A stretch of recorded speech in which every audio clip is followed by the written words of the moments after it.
to turn off the automatic update in Windows 10 and Windows 11 right now.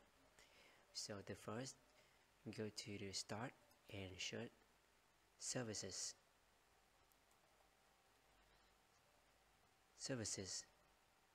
here and click that.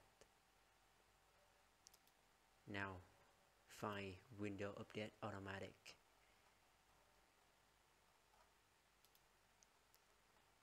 Here Windows Update, double click,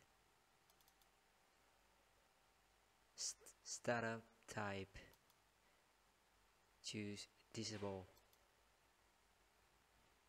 and move to recovery. First, failure, click take no action and click apply, click OK. The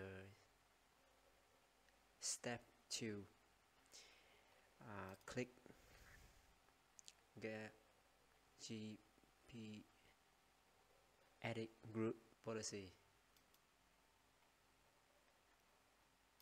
So now you go to administrative template, Windows component,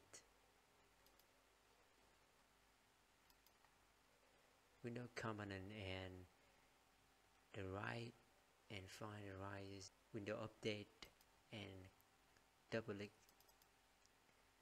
find configure automatic update and double click that and choose disable and click apply, click OK. Now your automatic update is disable. Okay, like and subscribe.